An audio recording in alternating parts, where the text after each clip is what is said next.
आओ ना, अरे आओ ऊंचा कर अरे आ जाओ आएगा मैं भी ले लूँ।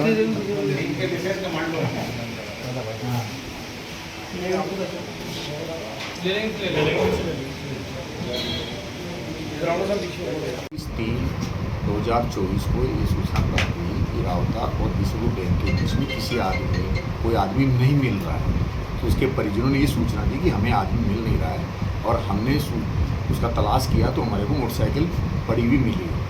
उसके ऊपर थाना देवली, थाना दूनी और नासिरदा के स्टाफ को बताया कि आपके हॉस्पिटल्स वगैरह को देखो, कोई एक्सीडेंट की घटना तो नहीं हुई है।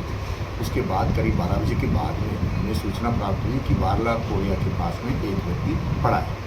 उसको पास पहुँचे तो वो आदमी जहाँ से जो आदमी गायब था वही था और उसको लाके हॉस्पिटलाइज कराया। जब वो काफ़ी अनकॉन्शियस स्थिति में था लेकिन बोलने की स्थिति में था। काफ़ी उसकी जानलेवा उसके ऊपर हमला हुआ था और उसके साथ लूट की वारदात की गई थी। उसको गाड़ी में पटक करके करीब 20 से 25 किलोमीटर उसको घुमाया था। 1 घंटे 2 घंटे तक करीब उसके साथ में बेरहमी से ये घटना हुई। उसके बाद बड़ा गंभीर ये घटना घटित हुई थी। उसका प्रकरण दर्ज किया गया उसके परिजनों की रिपोर्ट पर और थाना देवली एसपी साहब के ऑफिस से स्पेशल एक टीम का गठन किया गया। थाना नासिरदा, दूनी और घाट से भी एक चुनिंदा जो एक स्टाफ है उसको इस वारदात के ट्रेस में लगाया गया। करीब 300 से 400 जगहों पे सीसीटीवी कैमरे चेक किए गए। जो इस तरह की आपराधिक प्रवृत्ति के लोग थे उनका इस घटना के पहले और इस घटना के बाद उनका आपराधिक जो मूवमेंट था वो चेक किया गया और इस घटना को वर्कआउट करने में हमारी जो स्पेशल टीम ने बेहतरीन काम किया है। एक कोऑर्डिनेशन जिसको कह सकते हैं,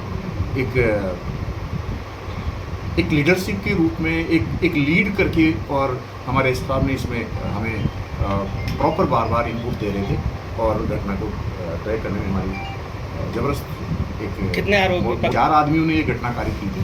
उसमें से 3 आदमियों को हमने डिटेन करके उनसे पूछताछ की। उन्होंने घटना को कारित करना स्वीकार किया और इसके जो इन्वेस्टिगेशन के पार्ट पे जो एविडेंसेज हैं वो पत्रावली का एक पार्ट है, उसके बारे में गोपनीय रहता है और जो एक आदमी फरार है उसको हम बहुत जल्द उसको गिरफ्तार करेंगे और उन्हें इन मुलजिमों को अभी आइडेंटिफिकेशन का पार्ट एक विधिक प्रोसेस है वो करा के और फिर पुलिस रिमांड पे लाएंगे। फिर दोबारा इस बिंदु पे बात आरोपी में एक जो आरोपी है वो पहले भी सांगनेर इलाके से किसी पर्सन को किडनैप करके लेके आए थे। उसमें अन्य आरोपी भी साथ में थे, उनको भी हमने टच किया लेकिन घटना में रियल में उसके जो साथ में वारदात में जो शामिल थे वो नहीं होकर के नई टीम थी। इस बार लूट का सामान इन्वेस्टिगेशन का पार्ट है। हम इस बिंदु पे अलग बात को अभी बताया ना पहले कि सीसीटीवी कैमरे देखे गए और आपराधिक प्रवृत्ति के जो लोग थे उनको टच किया गया और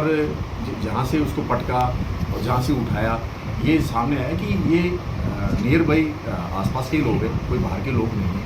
और पुलिस का ध्यान डाइवर्ट करने के लिए उन्होंने एक अलग समुदाय के नाम से आपस में बोला था कि सलीम और वाटेवर इस तरह के नाम से बोला था कि डाइवर्ट करने की उन्होंने कोशिश भी की और लेकिन क्रिमिनल्स बच नहीं सकता किसी ने। पीड़ित ने रुपये बताए हैं, 16-17 हज़ार रुपये बताए हैं। अपना ATM कार्ड, डॉक्यूमेंट्स भी हैं और एक घड़ी है, चैन है, अंगूठी है, इस तरह के आइटम्स बताए, डॉक्यूमेंट्स बताए।